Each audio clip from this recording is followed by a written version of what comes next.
Hey there, yarnpreneurs. Jess here. I am so excited for a few reasons, okay? Reason number one, I got this awesome new tool that I can go live from my Mac with.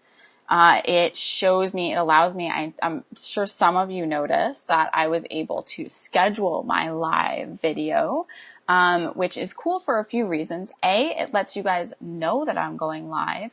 And then B, it also allows you guys to get a reminder so that if you want to make sure that you don't miss me going live, you can click that little reminder button. You'll get a Facebook notification when I do go live. And that way you guys can see me and hear me right away and all that good stuff. All right. So I see you guys. Hey, Amanda. Hey, Novella. Hey, Lisa. Yay. Everyone's here. I'm so excited. Okay. I'm just totally geeking out for a second because there's like all these things that I can now see. There's lots of cool stuff that I can now do. So I can share my screen, which means I can do keynotes and stuff like that. I can also see all of your comments. I can see all of your videos. So I'm just like looking at all of the cool stuff that I have available. I can put like text up on the video. I think I'm going to try this. Let's see. Look at this. I can add your comments. Can you guys see that? I just added Amanda's comment. Hey, Magda. Let's see. I can see your comments. I can add your comments to the video. Let's see. Let's put Novella's comment over here. That's fun. All right. Okay, sorry. I'm just geeking out. I'm just having a little fun over here. So that being said, I got this cool new tool. Let me know how you guys like it. It's going to allow me to do fun new things like bring guests on. More on that soon. I got to kind of get my bearings here first, but we'll figure it out. And I'll have some awesome new stuff for you guys here. Yeah, Novella, it is fun. I'm really excited. Yes, exactly, Magda. That's what I'm doing. I'm totally just going to play. Hey, Mary. Yeah, I'm a little bit of a dork to begin with. Like, I like all this kind of techie stuff. And then when there's something cool that not only makes my life easier, but makes the experience cooler for you guys, then I'm in the zone. All right. So I got a cool topic for today, and then I have a fun announcement for the end of the live. So if you can stick around with us all the way until the end, and we'll talk about that fun announcement later. If you can't, cool beans, just watch the replay, and you'll be able to watch me geek out about it then. Yes, thank you, Magda. I am a proud member of the Dork Club. Okay, so let's get started. Today, for Tip Tuesday, I thought I would have a little bit of fun, and I'm going to share with you 5 blog topic content ideas. So the idea behind this is that not only do you get ideas for some blog topics, but they're more like types of content that you can post on your blog. So they have for every one type, and I'm going to give you 5 today, but for every one type of content, you can kind of, make a bunch of blog posts from that type of content. So it has a lot of possibilities. So we're going to start. I'm just going to literally give you the type of content, and then we'll go through kind of a basic description of the type of content. And then for later, I haven't gotten it fully set up yet, but I am going to get it set up at some point either today or tomorrow. I have a big, giant, fun PDF with 15 of these all mapped out for you with examples and some more details and all that good stuff. So I'm going to get that ready for you guys as soon as possible. I just didn't have a chance to do it before this live, but I will link it here, or Amanda will do it for me because she remembers to do that kind of stuff better than I do. All right, so we're going to start with the first type of content. And type number 1 is memes. Okay, so when we talk about blog content, I feel a lot of times bloggers get stuck in the, I can only write about my projects or my whips or my new designs, or like we get very stuck in this rut. So a meme it up post is really cool to just have a little bit of fun on your blog. Memes are very viral, okay, so which means they're very shareable. shareable blog posts are always good. So you can either do a roundup of your favorite memes, or you can do a few on a specific theme, like, winter knitting memes or something like that. They have crazy shareability, like I just said. And so they're great filler posts for your blog. So if you're not sure what to write, or, you're just kind of I feel like I should post a blog post, but I'm not really sure what I want to do. Maybe I want to have a little bit of fun. Maybe you do Fun Friday, Meme Friday, something like that. So that is type number 1.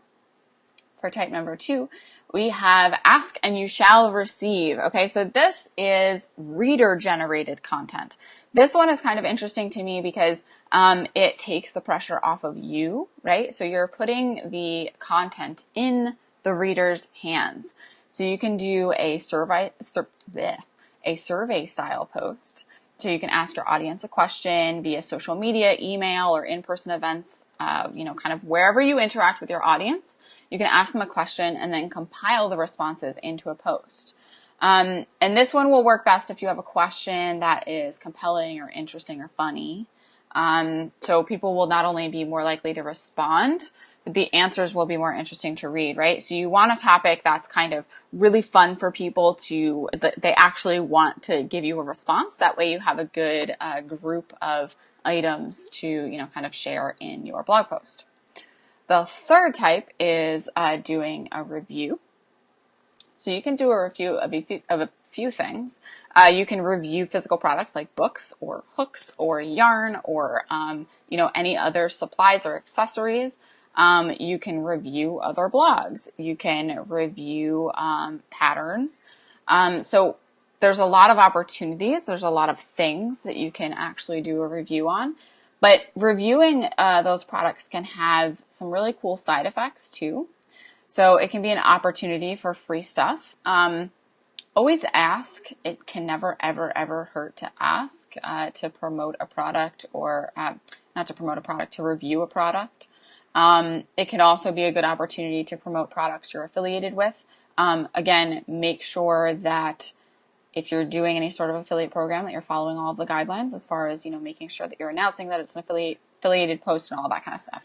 And it can also really boost your influencer status, right? So people view you as an authority more if you position yourself as an authority. So one of the things you can do to do that would be to give reviews.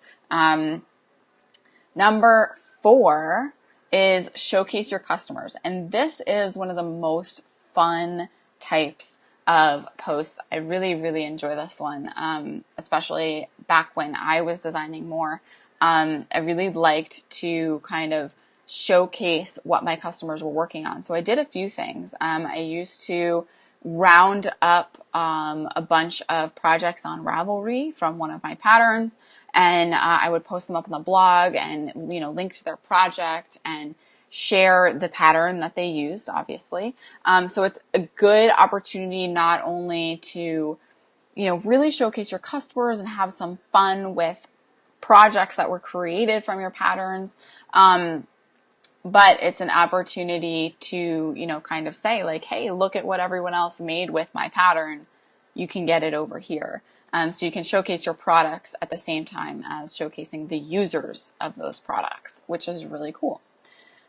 So every once in a while, it's kind of nice to turn it around and share what your customers have been up to. So if you're a designer, you can round up those pictures of your finished pieces. If you're a yarn dyer, you can share what your customers have made with your yarn. And again, remember to always reach out to these people. I see Magda has said it's important to remember to get permission to do this kind of post. Yeah, so it's always better to ask. However, if someone is posting publicly, so for example, if someone has a public Instagram account or their Ravelry projects are public, you can certainly link to them without asking them because they have, taken the chance to make it public. It's always nice to ask. And of course, I've done this a bunch of times. I've never ever had someone say no. So they're fantastic for your audience. They really love to be showcased. People love, you know, kind of seeing like, hey, oh my God, I was posted on a blog. And it's fun for them to share it as well, right? So that's awesome. And they also help you build up social proof, because they are kind of basically a version of testimonials. So they'll often get shared by the people who are featured, which is fun. Hey, Selena. Oh, Magda, Instagram requires you to get permission. Okay, good to know. So yes, Instagram requires you to get permission, and make sure you do that.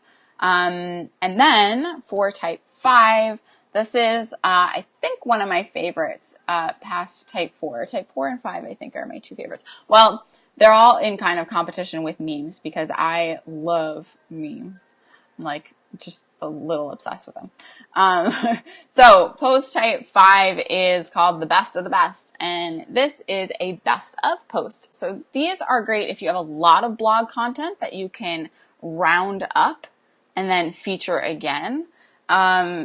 If you do something like a post series where maybe you've done a challenge or you've done a series of posts about a particular topic, you can take those most popular posts or take all of the posts in the series and round them up and give them more airtime this way. So this is a really cool option for, again, people who have a lot of content. It's also cool to do like at the end of the year, to do like a yearly roundup kind of thing.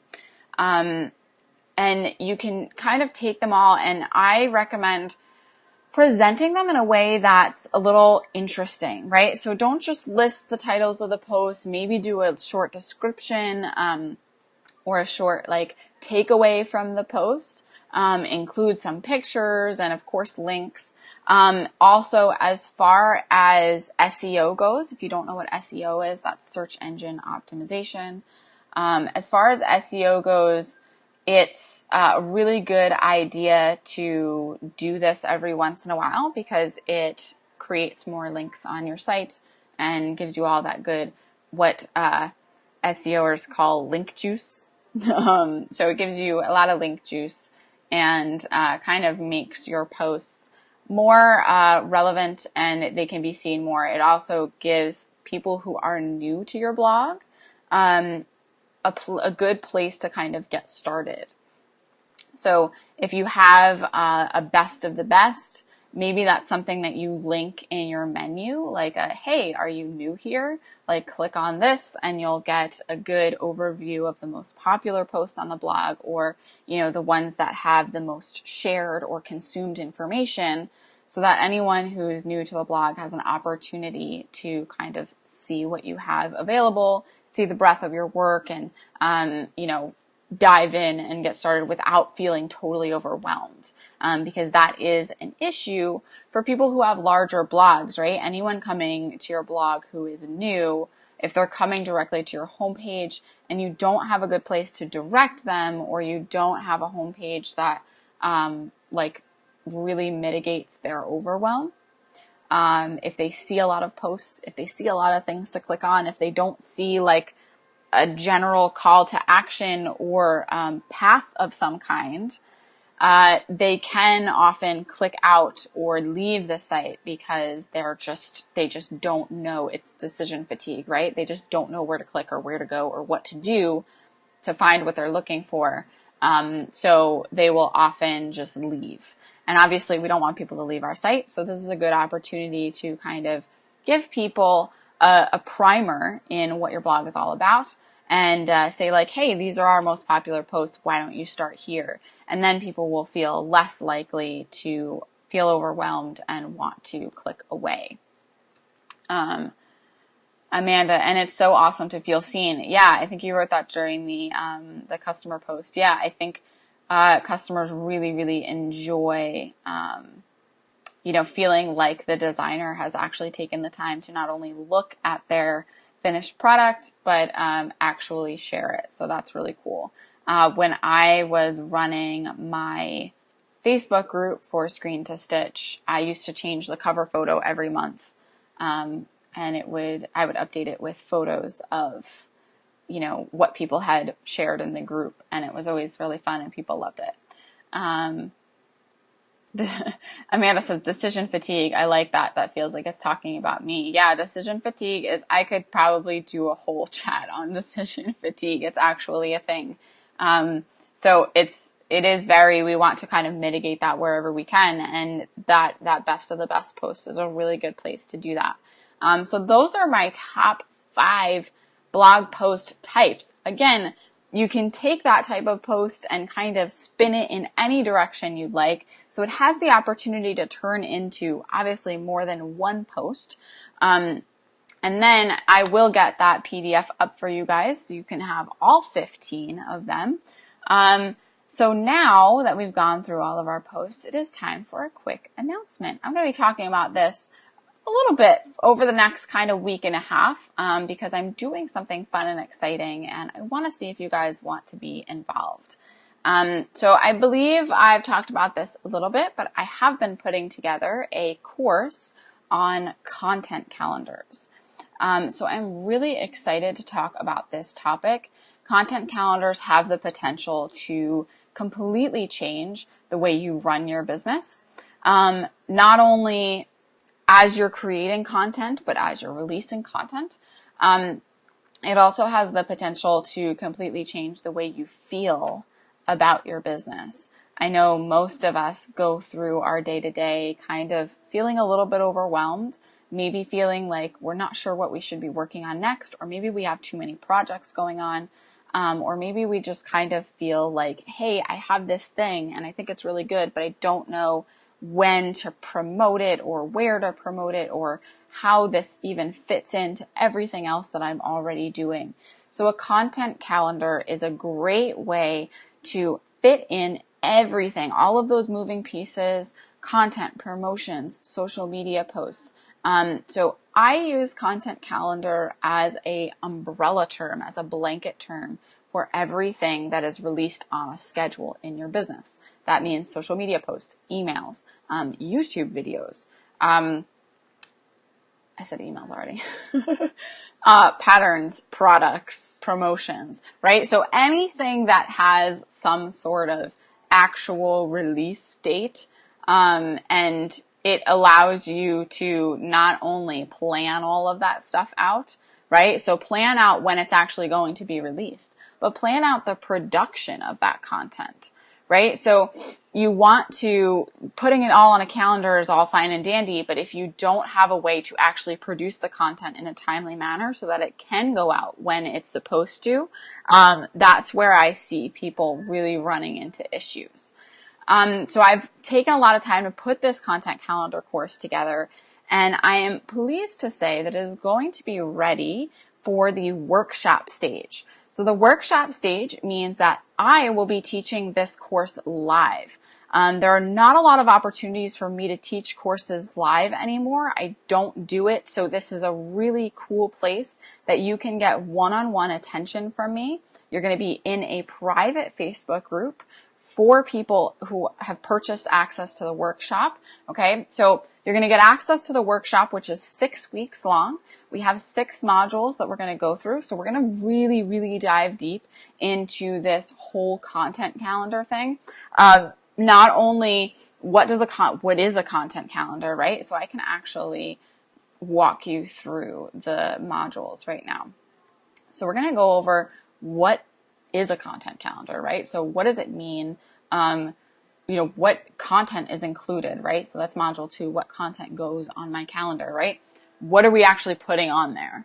And then module 3 is creating a system and format for your calendar. So the actual physical calendar itself, what does it look like? How does it work? Where do we put our stuff? How do we label things? How do we know when it's going to go out? What time, what day, all that good stuff.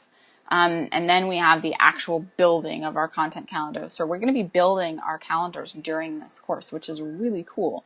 So not only are you going to get to learn about the concept, but you're going to get to put it into action.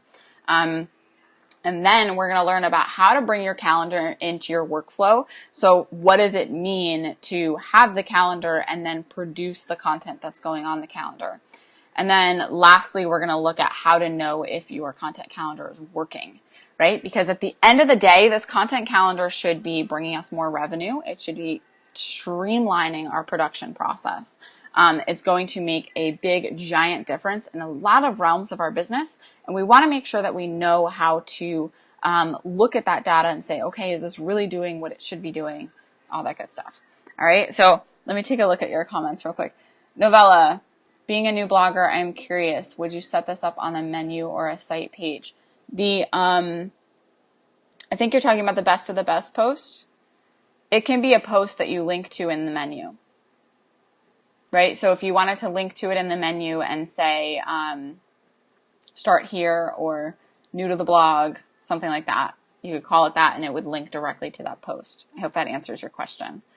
Natalia, hey Natalia, glad you made it. Oh, good, Novella. Amanda, what's the difference between time blocking and content calendars? Yeah, so time blocking is really just a method of productivity, right? Scheduling your time as far as the content that you're producing or whatever it is that you're doing, right? It doesn't have to be content, right? So you can produce things like customer service, right? Anything that you're doing in your business, you can time block, but that is a personal productivity type thing. Content calendars are more for the front end of your business, right? So what content are you releasing? Again, be it blog posts, emails, social media posts, products, anything that you are releasing on the front end of your business that your customers and your audience are going to see, planning and scheduling all of that out as far as when it is going to be released and how all of those pieces kind of fit together. Yay, workshops. Yeah, I'm really excited. This is the first time that I'm giving a workshop. Selena got to give one last time. So I think it's my turn. I'm really excited about this. I'm going to be releasing the information about how you can get in on the workshop around Thursday. Okay, so I'm going to post about it Thursday morning. I'm just tying up a few loose ends, making sure the Facebook group is ready for you guys, all that good stuff. So I'm going to have that ready Thursday. If you're interested, give me a big thumbs up or comment in the comment box and say, hey, I'm super excited to learn about content calendars. Okay. I'm excited to give this workshop. It's going to be fantastic. Again, it is 6 weeks long. Okay. It is going to start April 2nd. Okay. That's a Monday. Our first week-ish, first few days, we're just going to be kind of letting everyone get in, getting used to the group and all that good stuff. So there's no rush to getting any of this done. You have 9 weeks to have access to the course. So 3 weeks after we're done, you can completely dive into the workshop all over again if you want to. You can rewatch all of the lectures. I will be going live twice a week during the workshop, and I will be there every single day to answer any questions. So I am literally holding your hand for this entire process because I want to make sure that everyone who needs a content calendar can get a content calendar, okay? Up and running and making sure that it's working for you. That is my ultimate goal with this course, all right? So keep your eyes open. Thursday, I will be posting about it periodically throughout the next week and a half, maybe sending out some emails just so everybody knows what's going on. Few more details. If you have any questions, let me know. But I'm really excited to be giving this course. I think it can totally change the way you run your business, can make everything nice and streamlined, and it's like in my soul because I'm such like a planner nerd that I love to plan things out, and I want to pass that love on to you because I've seen what it's done for my business. I can't tell you what it looked like before I had a content calendar in place. And I can tell you what it looks like now because it does not look like chaos, which is what it looked like before. So I want to help you guys get to that point where you feel confident and excited about the content you're releasing and not overwhelmed and confused or unsure of what you want to share or create or post. So that is my ultimate goal for this workshop. I'm really excited to be giving it. I think you guys are going to have fun inside, but I also think that you guys are going to help me make it into an even better course. The purpose of a workshop is not only so that you get one-on-one access to me, but so that I get access to you guys because I want to make this course exactly what you need. So I need you guys to give me feedback and make the course better so that when I release it to the general public, it is the best it can possibly be. So I really appreciate you guys doing this for me. Amanda, so awesome. Super excited. Yay, me too. Novella, you are welcome for the goodies. I love giving away goodies. Yes. All right. So I'm going to talk about that course a little bit more throughout the next week and a half. I will post on how you can get in on Thursday, and I will be sharing the 15 blog topics PDF for you very soon. I will post about that in this thread as well as in a separate thread in the group so you guys can find it. I'll probably also email it out just so you guys can have some fun with that. All right, so thank you guys so much for hanging out with me for this Tip Tuesday. I hope you enjoyed not only the 5 topic ideas, but the announcement. If you are excited to be joining us in the workshop, or if you think that you would like to, please post below so we can say hi and thank you. And I will talk to you all soon. Have a great Tuesday, and I'll see you next week. Bye, guys.